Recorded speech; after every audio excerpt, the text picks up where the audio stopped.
Quero que vocês abram a Bíblia de vocês no Evangelho de Mateus.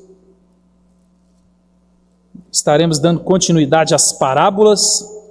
Talvez você já leu esse texto e você não sabia que era uma parábola. Então, Jesus ele conta uma parábola no meio de um assunto que parece que não tem nada a ver, mas tem tudo a ver. Então, abram Mateus capítulo 11.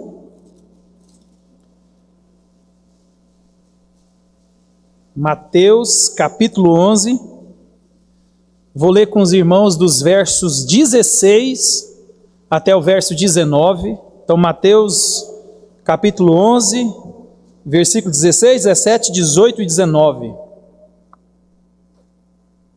Estamos aqui diante de uma parábola. Jesus ele conta uma parábola para ele nos alertar a algo esta noite. Todos acharam? Mateus capítulo 11, verso 16 até o 19. A palavra de Deus diz assim: Mas a quem hei de comparar esta geração?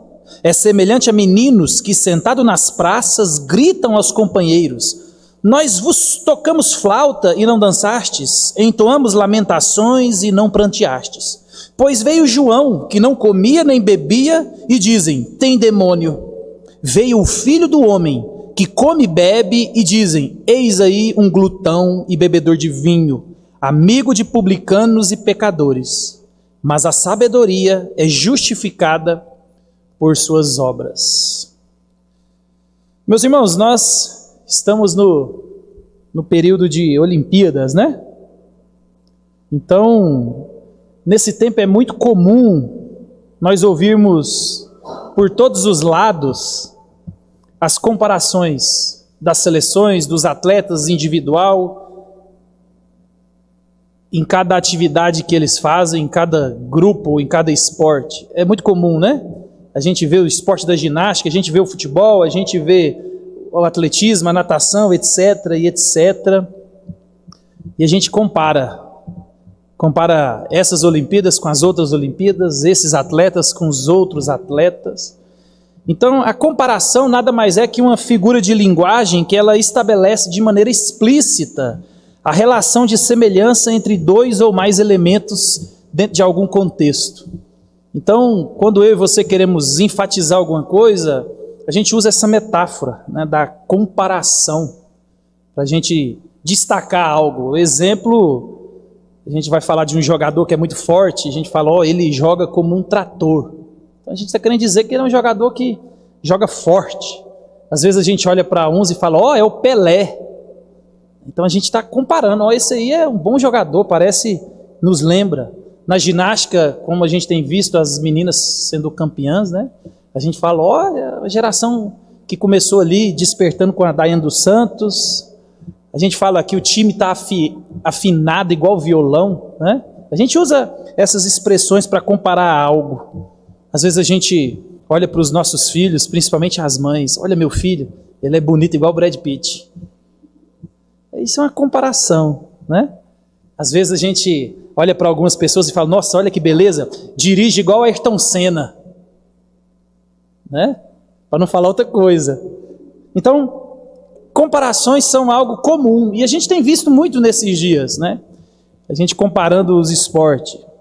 Nós, por exemplo, passamos agora pela Copa América e o futebol no nosso país é algo muito marcante. Eu, pelo menos, era. E a gente compara essa geração de jogadores com a geração passada. Eu tive o privilégio de ver 2 Copas do Mundo. Talvez o Davi vai morrer sem ver uma Copa do Mundo, o Brasil sendo campeão. Então é muito comum a gente comparar o time, comparar treinador, comparar jogador, e comparação é algo muito comum. E comparação é algo que é feito o tempo todo em nossas vidas. E Deus, Ele criou todas as coisas. Deus, Ele cria todas as coisas, e Ele criou também, meus irmãos, algo que funciona como objeto de comparação para mim e para você. Algo para que eu e você pudéssemos constantemente comparar. Então Ele nos dá as Escrituras. Paulo, escrevendo a segunda carta de Timóteo, lá no capítulo 3, verso 16, vai dizer que toda a Escritura, ela é inspirada por Deus e útil para o ensino, para a repreensão, para a correção e para a educação na justiça. Ou seja, a Bíblia, meus irmãos, é para o ensino. Que ensino é esse? Ela vai ensinar para nós o padrão. Com que eu devo comparar a minha vida? Com o ensino das Escrituras. A Bíblia é o nosso modelo de comparação. Então, o que deve ser levado em conta na comparação? A minha vida e o que a Bíblia diz. Então, a Bíblia, ela é útil para o ensino, ela é útil para a repreensão. Quando eu olho para as Escrituras, ela repreende a mim e aquele que lê. Ela compara um padrão com o outro, o meu padrão, o que eu acho, com o padrão que ela diz. Então ela me ensina, me mostrando o padrão, ela me repreende, mostrando como eu tenho vivido e qual é o padrão que deve ser estabelecido, e ela também me corrige. E como que ela me corrige? Quando eu olho para o ensino, para o padrão que eu devo caminhar, ela me corrige a ponto de eu tampar esse buraco ou essa lacuna entre o que Deus espera de como eu viva e de como eu estou vivendo, né? Então, a Bíblia, ela nos ensina, ela nos repreende, ela nos corrige e ela também nos educa. A Bíblia, ela também é um instrumento ao qual nós devemos olhar para obter instrução e treinamento, para que Deus desperte em mim e em você o como colocar isso tudo em prática. Então, a Bíblia é aquilo que eu e você devemos olhar o tempo todo para ela, para nós, e fazer essas comparações e essas mudanças. É interessante que aqui no capítulo 11, depois de Jesus responder a pergunta de João Batista está preso. E João Batista manda perguntar para Jesus. Ele fala para os seus discípulos, pergunta para Jesus se ele é aquele mesmo que deveria vir. Então, Jesus aqui no começo do capítulo, ele vai apontar essa resposta que ele dá para os discípulos e logo em seguida ele vai elogiar o ministério de João. Jesus ele elogia e ele fala, não, João Batista é aquele ao qual o profeta Malaquias profetizou. João Batista é o Elias ao qual o povo estava esperando. João Batista é o precursor do Messias, a qual já tinha sido profetizado. Então, Jesus ele enaltece o ministério de João Batista. Ele aponta, elogia. Então, Jesus ele faz uma comparação. Depois disso tudo aqui, Jesus ele vai comparar. Aí ele pergunta no verso 16, na parte A, mas a quem hei de comparar esta geração?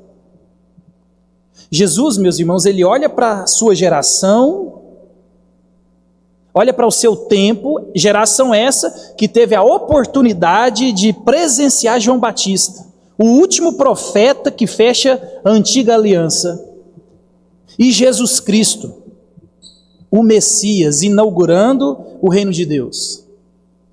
Agora você imagina, Jesus aqui ele fala, a quem compararei essa geração? Geração que teve a oportunidade de ver o grande profeta, geração que teve a oportunidade de ver Deus.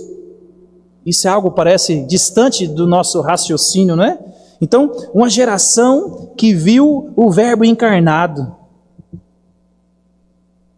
Uma geração que viu o próprio Deus. Você já parou para pensar? Jesus olha para o seu tempo, olha para aquela geração, com quem eu vou comparar vocês? Olha o privilégio que vocês tiveram. Olha a oportunidade que vocês tiveram. Eles viram João Batista, a voz do que clama no deserto. Havia, a Bíblia ou a teologia vai chamar de silêncio profético. Deus não falava há mais ou menos 400 anos. E se levanta João Batista, aquele que ia preparar o caminho do Messias. Logo em seguida, entra Jesus em cena, o Messias, o Deus encarnado, Deus pisando na terra. Olha que milagre, olha que bênção.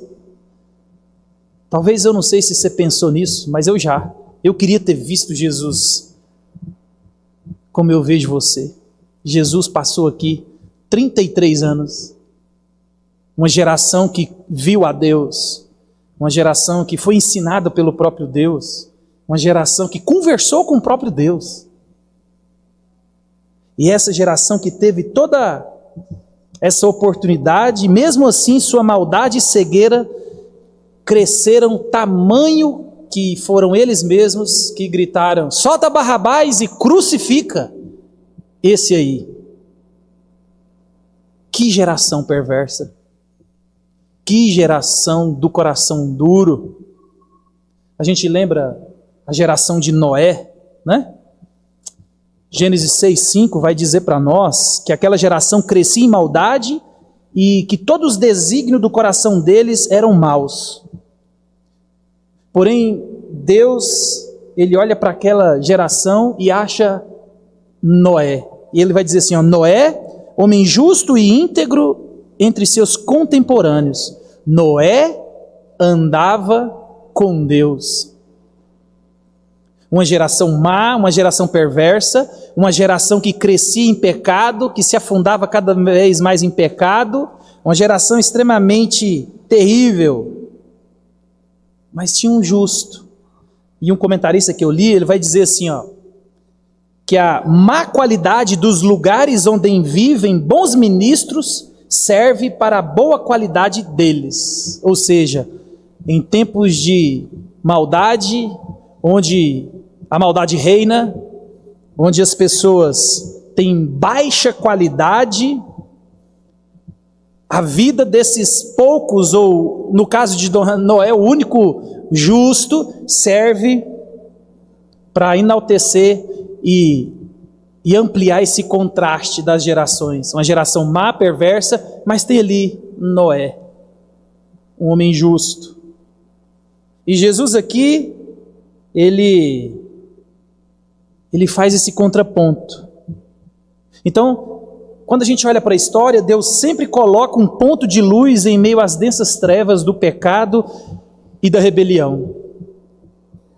Lembra de Elias? Elias, ele vai orar ao Senhor e vai dizer, Senhor, só sobrou a mim, eu estou sozinho, a terra está assolada, está todo mundo desviado, ninguém serve ao Senhor, mas Deus tem os seus.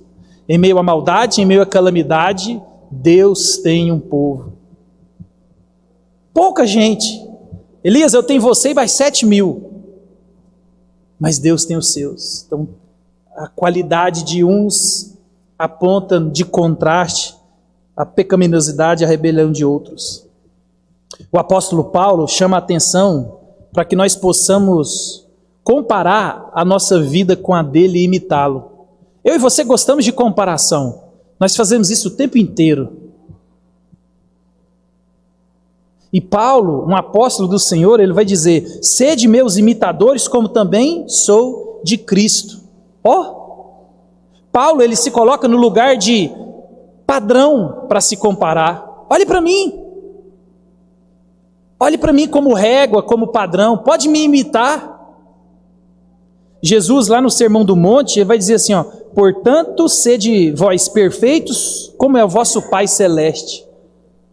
É o Senhor nos chamando a atenção para nós compararmos e nos chamando a ser perfeitos como o nosso Pai é perfeito. Pedro também, lá na primeira carta, no capítulo 1, dos versos 15 e 16, vai dizer assim, ó, mas como é santo aquele que vos chamou, sede vós também santos em todas a vossa maneira de viver, porquanto está escrito, sede santos, porque eu sou santo. Meus irmãos, eu e você somos chamados, despertados a todo momento a fazer comparações. Nós somos despertados e nós somos guiados para um modelo, que é Cristo. Alguns homens que Deus levanta para nós podermos imitar o estilo de vida deles. Em Cristo, eu e você, a Bíblia diz que nós somos sal e nós somos luz. Eu e você somos chamados a preservar. Lembra? O sal naquele contexto era um freezer, era a geladeira. A carne iria apodrecer. Só que o sal fazia com que o apodrecimento fosse retardado. Essa é a função minha e sua. Eu e você não temos a função de salvar a humanidade. Eu e você não temos a função de redimir a nossa casa, de redimir o lugar de trabalho, redimir as coisas. Não, nós nem temos esse poder. Mas nós somos chamados a preservar o ambiente onde Deus tem nos colocado. A ideia é mais ou menos aquele crente que, quando ele chega, as pessoas param de falar besteira, porque respeitam quem ele é. Ele é alguém que dá bom testemunho, alguém que preserva o ambiente, alguém que preserva a família, mas alguém também que dá sabor, porque essa é uma das funções do sal, preservação e dar sabor. Em Cristo, meus irmãos, por causa da obra de Jesus, eu e você agora temos essa função, preservar e dar sabor. Será que nós temos sido saborosos aos olhos do mundo? Será que as pessoas podem olhar para nós e comparar a vida deles com a nossa e dizer: eu estou errado, eu preciso de me arrepender, eu preciso de fazer como fulano, ciclano? Nós somos, meus irmãos, a luz do mundo, a luz que deve brilhar de maneira que as pessoas olhem para nós e vejam Cristo e glorifiquem a Cristo. Não é assim que ele diz lá no Sermão do Monte? Que a sua luz brilha a ponto de glorificarem a Cristo Jesus. Nós somos chamados, meus irmãos, a todo momento a essas comparações. Comparação é algo comum e natural na minha vida e na sua. O problema é, às vezes, o que nós usamos de modelo de comparação. Então Jesus aqui, a quem compararei esta geração? E Jesus, ele prossegue, na parte B do verso 16, ele vai dizer assim, é semelhante a meninos. Com que eu vou comparar vocês? Vocês são igual ou iguais a meninos.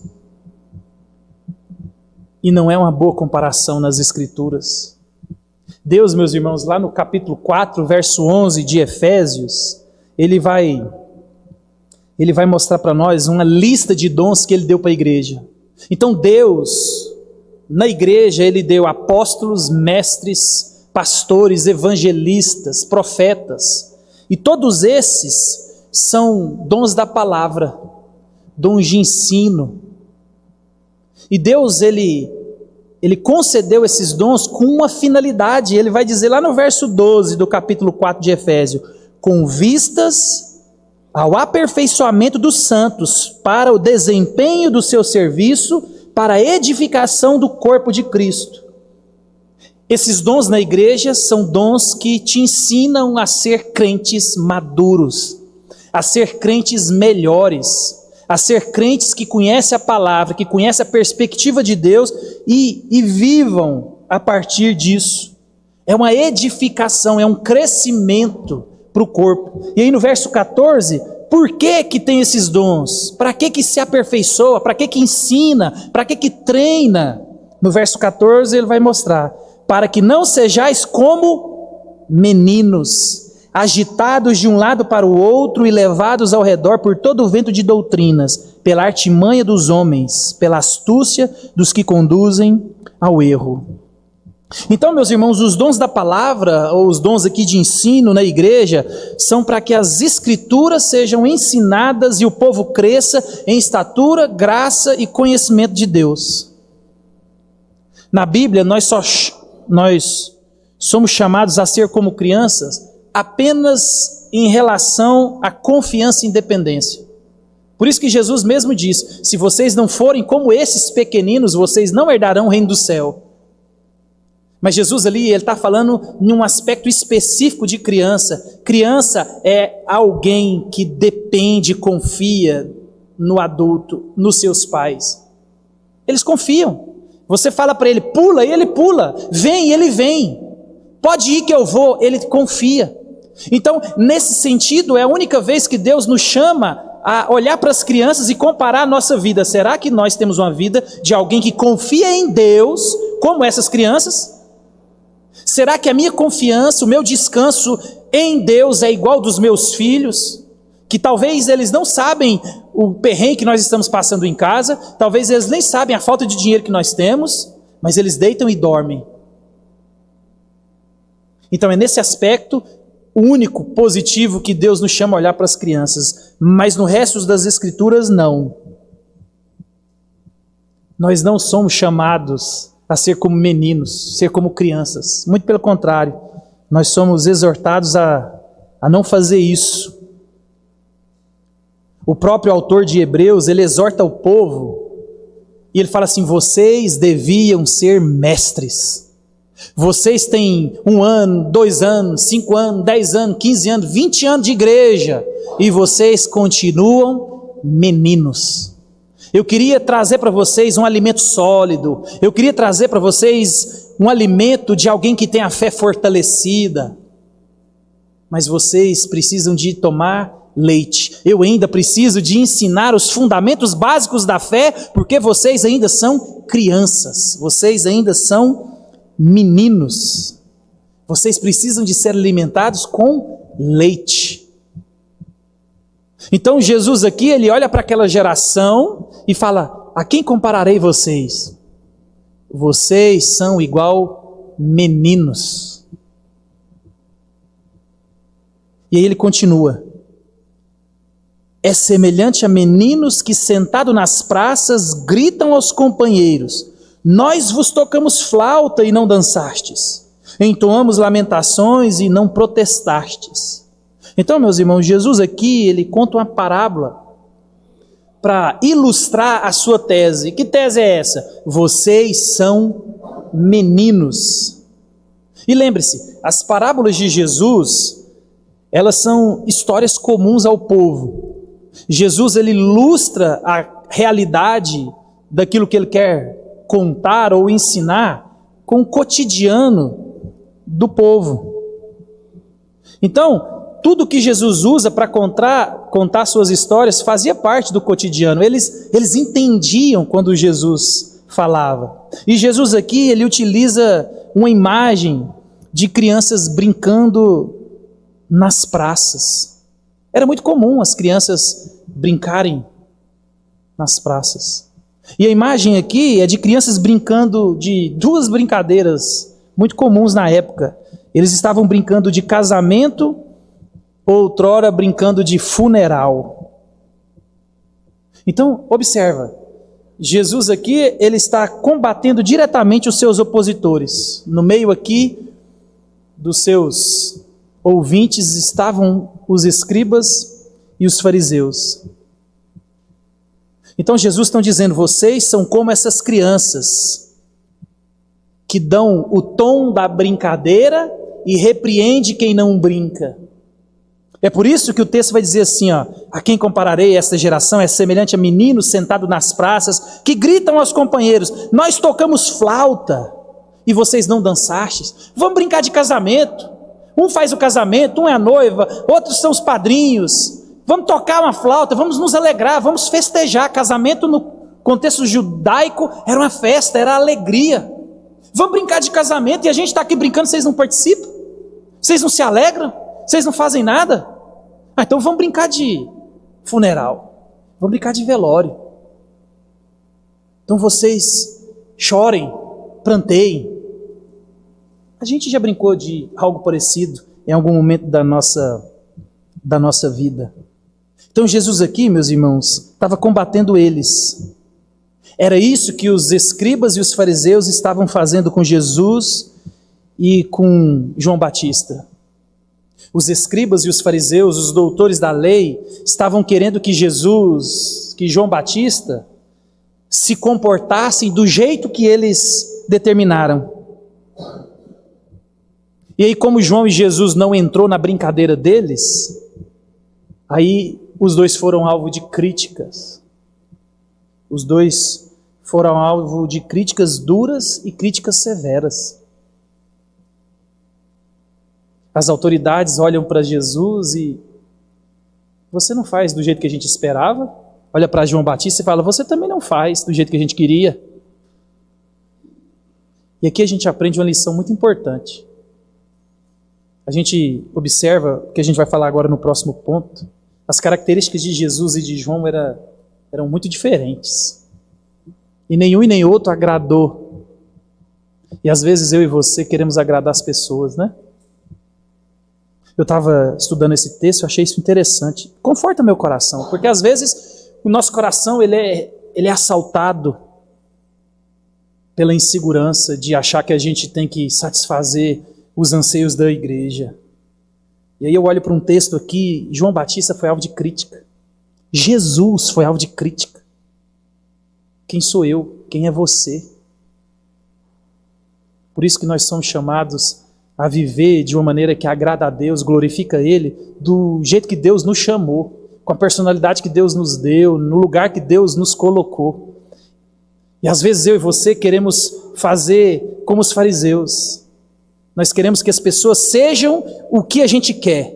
Você tem que ser uma esposa assim, você tem que ser um marido assim, você tem que ser um filho assim, você tem que ser um crente assim, você tem que ser um pastor assim, você tem que ser um líder da igreja assim, porque é assim, porque é assim. E a gente nunca olha para nós, a gente olha para os outros. E a gente dispensa crítica, e críticas severas, porque a gente tira os olhos do padrão das Escrituras e começa a usar o nosso padrão. Deus aqui colocou dois grandes líderes, o próprio Deus desceu em carne, alvo de críticas ferrenhas. E eu e você precisamos entender isso. Deus chama os seus, da maneira que Ele quer, do jeito que Ele quer. Deus chamou Amós. Amós era um boiadeiro, um vaqueiro, um pastor. E ele escreve um hebraico muito simples. Deus chamou Isaías, alguém da família real, alguém de um hebraico muito sofisticado, alguém inteligente, alguém requintado. Deus chamou Pedro, um pescador truculento, bruto, brabo. Deus chamou Lucas, um médico. Deus chamou Paulo, um doutor da lei. Deus chamou João, um menino. Deus chamou Timóteo, um menino. Deus chamou tanta gente que eu e você não conhecemos, que Deus chamou do jeito dele, na hora dele, com a personalidade dele, para fazer o que ele determinou. E às vezes eu e você olhamos e queremos direcionar como essas pessoas servem a Deus, como essas pessoas servem a nós. Jesus aqui critica ferrenhamente esses escribas e fariseus aqui, porque eles que eram o padrão, eles que diziam para onde e como ir. Por isso que Jesus vai dizer: a quem compararei vocês, ó geração? Vocês são meninos, birrentos. Quando não são agradados, vocês fazem birra, sapateiam, choram. Não é assim que menino faz quando é contrariado? Então Jesus está falando assim: ó, vocês são esses. E eu e você precisamos de aprender que Deus chamou os seus, do jeito deles, com a característica deles. E Deus não erra. Deus jamais errou. Por isso que eu quero que você faça sempre esse exercício. Nós estamos aprendendo junto, pensar biblicamente. Deus colocou a mim aqui. Deus colocou você aí. Deus colocou cada líder, cada pastor, cada pai, cada mãe no seu devido lugar, com seus devidos filhos, nas suas devidas congregações, com as suas devidas atividades. E eu e você devemos ter muito cuidado quando vamos criticar alguém que Deus colocou principalmente em posição de liderança. Na igreja a gente faz muito isso. A gente gosta de criticar, porque eu acho que tinha que ser assim, eu acho que tinha que ser assim. Meus irmãos, Deus que conhece todas as coisas, sabe todas as coisas, colocou pessoas em determinado tempo, em determinado lugar, com características determinadas para determinados fins. Então prestem muita atenção, tanto eu quanto você, para que nós não incorramos no erro dos escribas e fariseus e nos levantemos contra a vontade de Deus, criticando de maneira ferrenha, porque em última instância nós não estamos criticando a pessoa, a posição, nós estamos criticando Deus que está por trás de todas as coisas. Então Deus, aqui Jesus, ele continua no verso 18. A quem comparareis a esta geração? São semelhantes a meninos que gritam nas praças: vamos brincar de casamento, vamos nos alegrar, mas vocês não entram na brincadeira. Então vamos brincar de funeral, vamos nos entristecer, vamos enrijecer serviço, mas também vocês não participam da brincadeira? Aí Jesus no verso 18 vai dizer assim: pois veio João, que não comia nem bebia, e diziam: tem demônio. Veio o Filho do Homem, que não come e bebe, e dizem: eis aí um glutão e bebedor de vinho, amigo de publicanos e pecadores. Meus irmãos, eles criticaram João Batista por causa da sua vida diferente. João Batista tinha o voto de Nazireu. João Batista não podia fazer algumas coisas. Era um voto que ele tinha feito, um chamado que Deus tinha para ele. Eles criticaram por causa da vida de João Batista. Eles criticaram João por causa da firmeza da mensagem. Eles criticaram João por causa da simplicidade da vida. E João era alguém que vivia no deserto, alguém que na sua dieta era só mel, gafanhoto, alguém que se vestia de pele de animais e tinha um cinto de couro, alguém que não tinha muito luxo, alguém que ficava ali distante. E eles então criticam o profeta de Deus. João, meus irmãos, ele era duro. João, ele não se relacionava com as pessoas. João não era aquele que talvez você gostaria, o pastor relacional. João não era aquele que estava na sua casa tomando café. E quando você encontrava com ele, a mensagem dele era dura. Esse era João. Depois de 400 anos, Deus levanta um profeta e o povo estava esperando palavras de alegria, palavras de amor, palavras de acolhimento. E aí Mateus, lá no capítulo 3, vai dizer assim, naqueles dias apareceu João Batista, pregando no deserto da Judeia, e dizia: arrependei-vos, porque está próximo o reino dos céus. Porque este é o referido por intermédio do profeta Isaías. Voz do que clama no deserto: preparai o caminho do Senhor, endireitai as suas veredas. Usava João vestes de pelo de camelo e um cinto de couro. A sua alimentação era gafanhotos e mel silvestre. Então saíram a ter com ele Jerusalém, toda a Judéia e toda a circunvizinhança do Jordão, e eram por eles batizados no rio Jordão, confessando os seus pecados. Vendo ele, porém, que muitos fariseus e saduceus vinham ao batismo, disse-lhes: raça de víboras, quem vos induziu a fugir da ira vindoura? Produzi, pois, frutos dignos de arrependimento, e não comeceis a dizer entre vós mesmos: temos por pais Abraão, porque eu vos afirmo que dessas pedras Deus pode suscitar filhos a Abraão.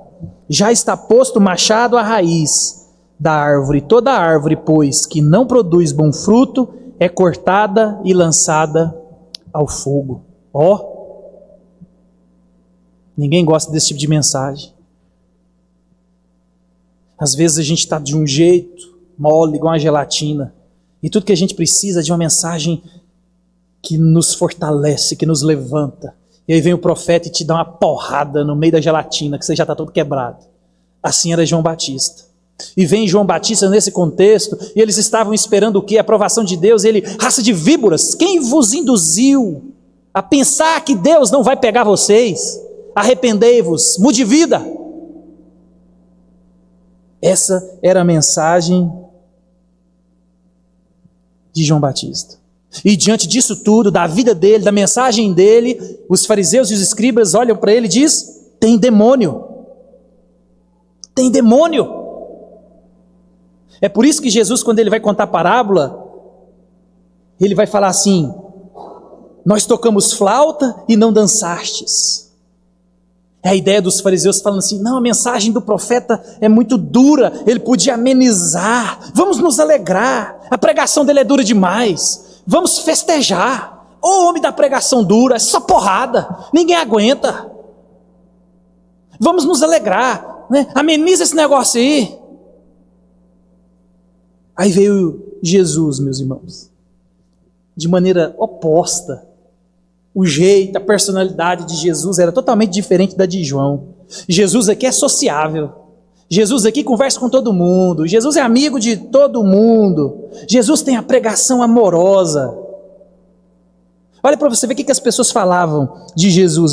Quando Jesus acabou de proferir estas palavras, estavam as multidões maravilhadas da sua doutrina, porque ele as ensinava como quem tem autoridade e não como os escribas. Olha, João Batista é só porrada, mas Jesus é diferente. Jesus ensina com quem tem autoridade. Jesus é amoroso, Jesus se relaciona, Jesus senta com a gente, Jesus é íntimo, Jesus é nosso amigo, Ele parece mais com a gente. Jesus, Ele se dá com todo mundo, Jesus é amigo de todos, Jesus, Ele vai nos casamentos, Ele até multiplicou o vinho no casamento para que a festa não acabasse, para que a alegria permanecesse. Jesus chama Mateus, que era um publicano, era um pecador, era abominável diante dos próprios irmãos, porque ele cobrava o imposto do próprio povo. E Deus fala: Mateus, vem comigo. E aí ele vai comer na casa de Mateus. E não só Mateus, mas todo mundo, os amigos de Mateus, só a escória da sociedade, só o que não prestava diante dos judeus. Jesus estava lá. Jesus, ele chega, olha para Zaqueu, outro publicano, outro cobrador, outro pisador, outro sanguessuga.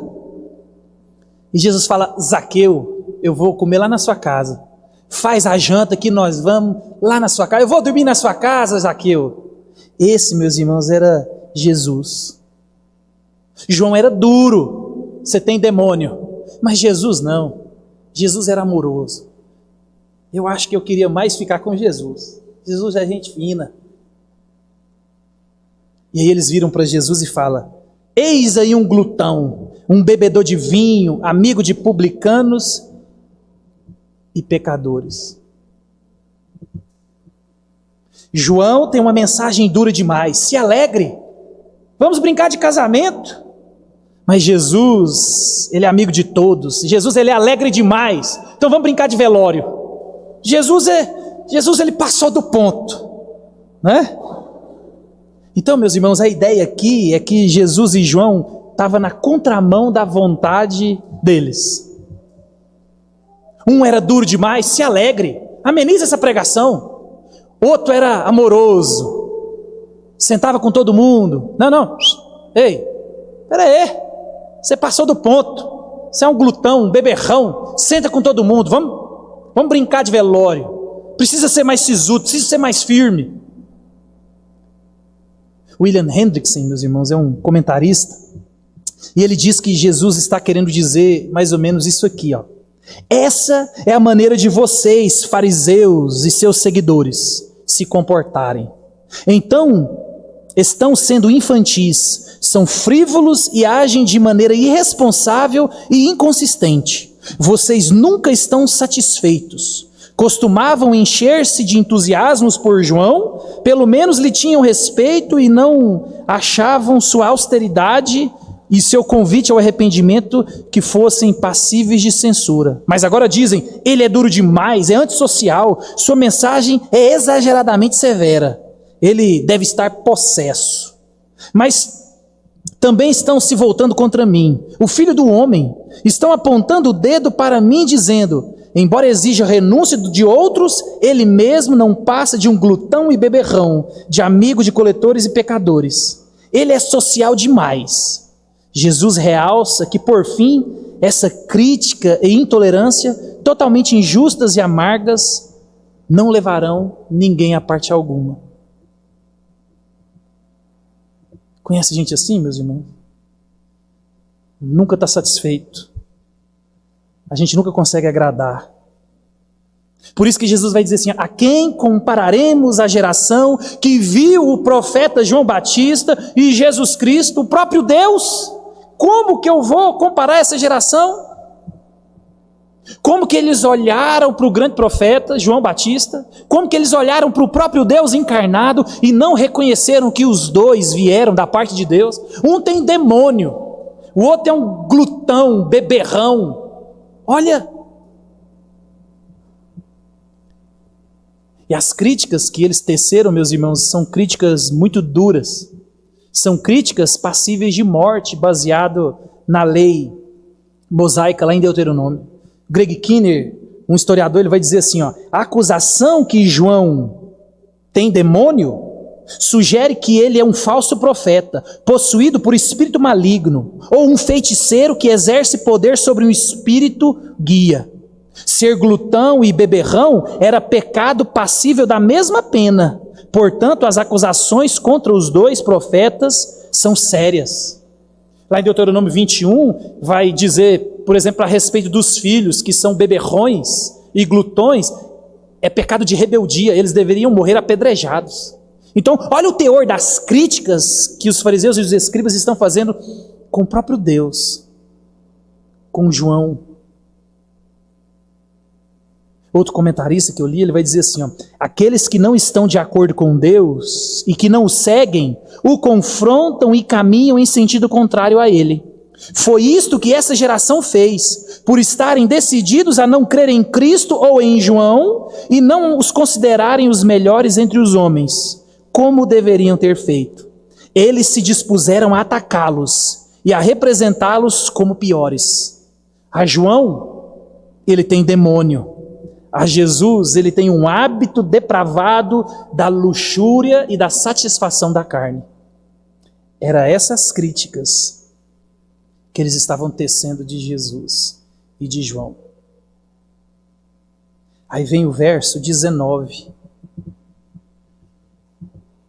Na parte C, lá no finalzinho. E Jesus vai dizer assim, ó, mas a sabedoria é justificada por suas obras. Na NVT vai dizer assim, ó, que a sabedoria é justificada pelos resultados que eles produzem. Tanto Jesus, meus irmãos, quanto João, eles pregavam o evangelho. João, ele tinha uma mensagem mais dura, como se fosse uma mensagem de exortação. João era duro. Mas a mesma mensagem de exortação ao arrependimento, ela proclamava aquilo que o próprio apóstolo João vai dizer. Eis o Cordeiro de Deus que tira o pecado do mundo. A mensagem de João era evangelística. João, ele preparou o caminho para o Salvador, ele apontava para Cristo. Ele é o Salvador. Creiam nele. Olhem para ele. Por mais dura que seja a mensagem do profeta, a mensagem dele ainda é carregada de esperança, porque ele está apontando para o Salvador, Cristo Jesus.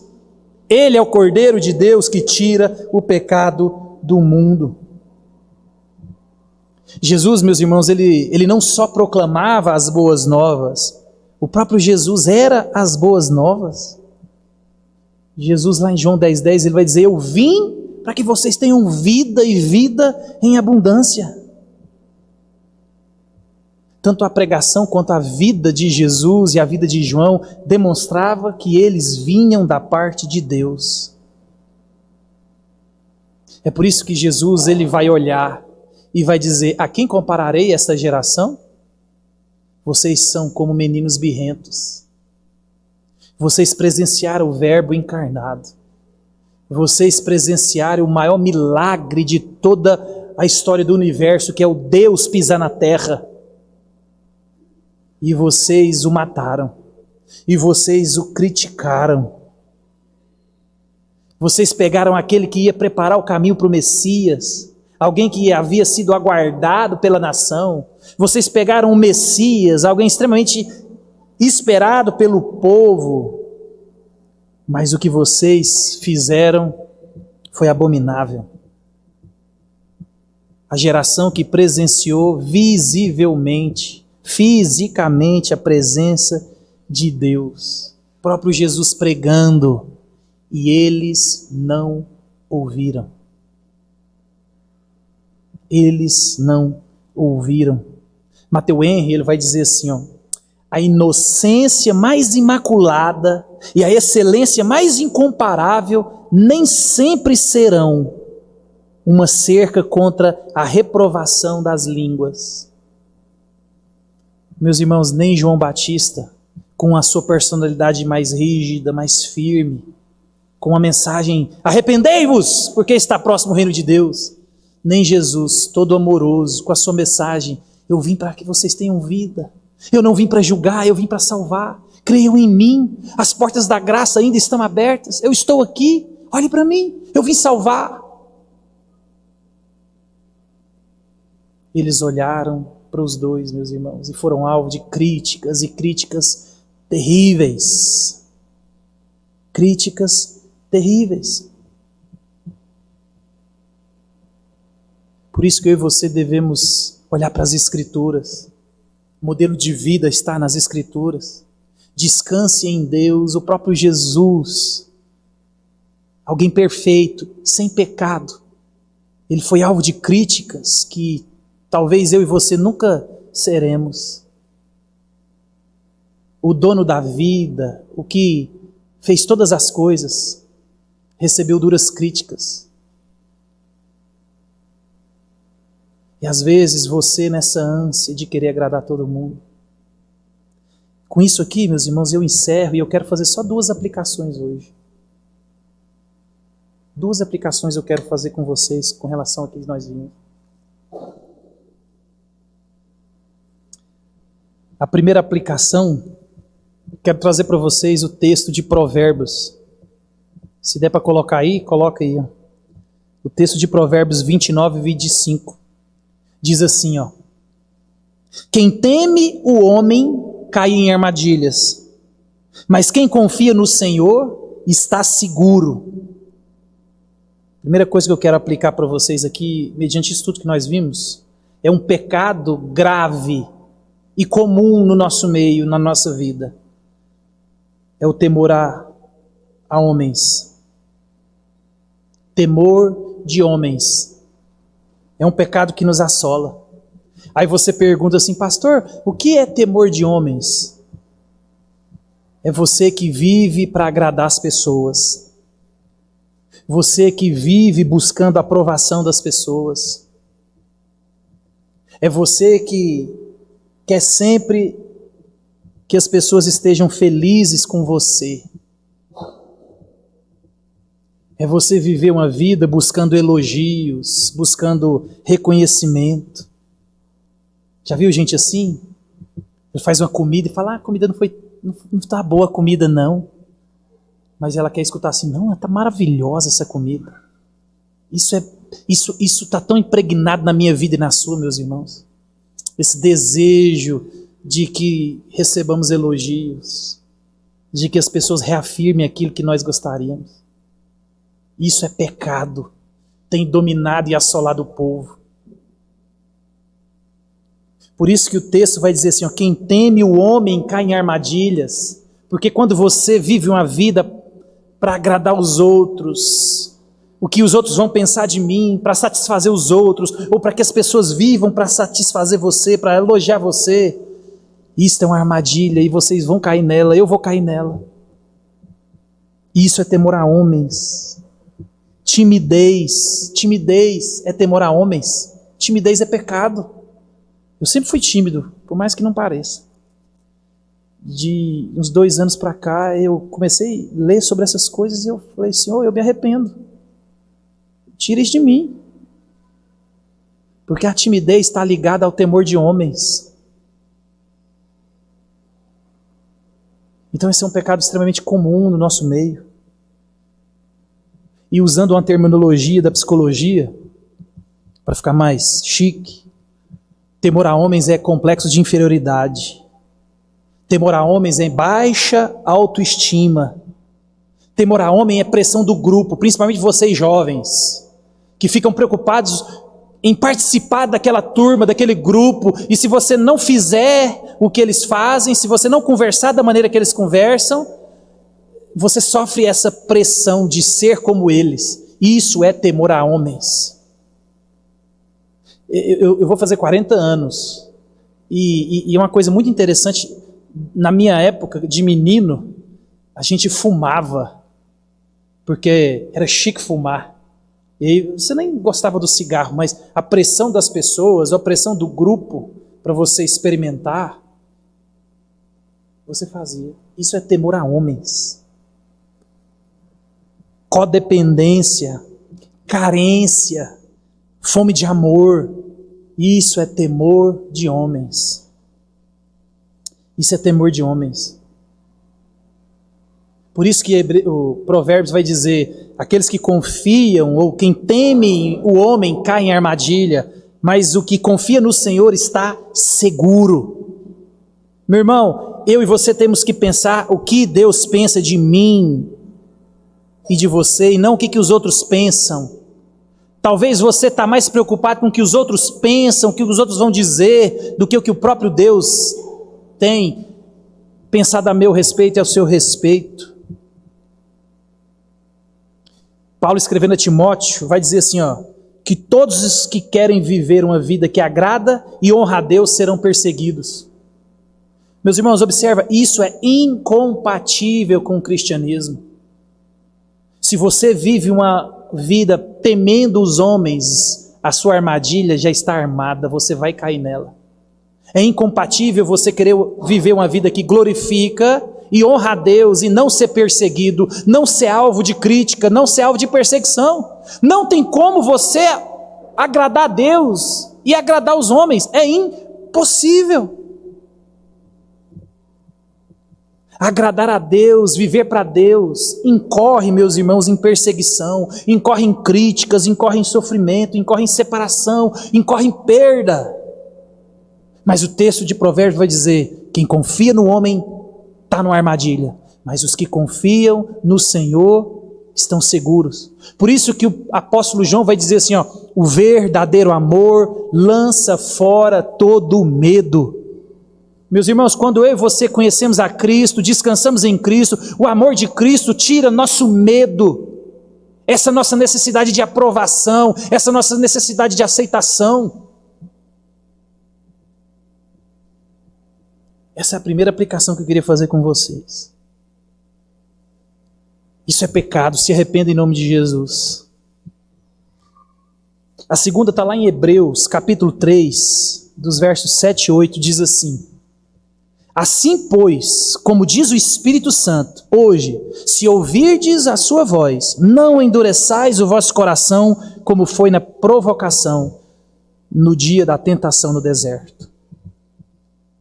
Meus irmãos, isso aqui é algo sério. Essa geração que Jesus exorta, que Jesus fala, quem comparareis essa geração? É a geração que viu a mensagem mais pura e verdadeira que podiam ver. Eles viram o próprio Jesus.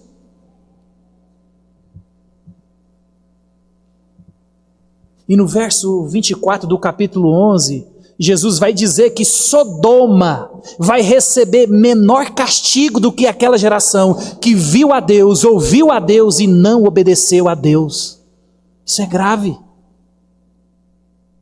Você, meus irmãos, tem a oportunidade de ouvir o chamado ao arrependimento e se voltar para Cristo em total dependência. Meus irmãos, às vezes eu fico pensando, eu nasci dentro da igreja e eu vou afirmar para você que a Janinha ela é testemunha, eu nunca ouvi o que eu prego para vocês. 39 anos de igreja, eu vivi minha vida inteira de igreja, já frequentei algumas outras denominações, igrejas boas, eu nunca ouvi o que eu prego para vocês. O que eu sempre ouvi foi qualquer coisa menos o evangelho, menos o arrependa-se, menos o chamado a confiar em Jesus, na obra de Jesus. E vocês têm a oportunidade de domingo após domingo, quinta após quinta, ouvir o evangelho fiel, com todas as minhas imperfeições e limitações. Eu não tive a oportunidade de ouvir o que vocês ouvem. Não tive. Talvez se eu tivesse ouvido o que vocês ouvem aqui, semana após semana eu seria um crente mais maduro e melhor. Jesus, meus irmãos, ele pregava. João Batista, ele proclamava. E aquela geração não deu ouvidos ao Senhor. O maior perigo é de você estar sentado, domingo após domingo, semana após semana, ouvindo o evangelho verdadeiro, o evangelho simples, o evangelho puro, onde o Senhor nos chama a confiar nele, a nos arrepender e depender única e exclusivamente de Cristo Jesus, na obra dele na cruz, e eu e você não obedecemos a isso. Muitos nunca tiveram e nunca terão a oportunidade que vocês têm de ouvir, meus irmãos, o evangelho que traz esperança e que traz salvação. E hoje, como aquela geração, você está diante de Cristo e de Jesus. A palavra de Deus foi pregada, a palavra de Deus ela foi anunciada. A graça e a misericórdia de Deus ainda disponível, nos chamando ao arrependimento, nos chamando ao conserto. Não faça como a geração que pisou nas palavras de Jesus. Se volte para Cristo, olhe para a cruz, confie na cruz de Cristo, deixe ali os seus anseios, as suas dores, os seus temores. Cristo levou sobre si a nossa culpa, a nossa vergonha, os nossos pecados. E aqueles que olham para Jesus e se identificam com Ele, a justiça de Cristo, a perfeição de Cristo, ela vem para mim. E eu sou justo por causa de Cristo, meu Salvador. Se arrependa, meus irmãos. Se volte para Jesus em fé, em humildade. Não desperdice as oportunidades que Deus tem nos dado semana após semana, dia após dia. Essa geração ela vai receber muito, mas muito mais juízo severo do que Sodoma e Gomorra. Porque viram o próprio Jesus e não deram ouvidos. Então não endureça seu coração. Se arrependa dos seus pecados e desfrute da salvação que somente Jesus pode oferecer.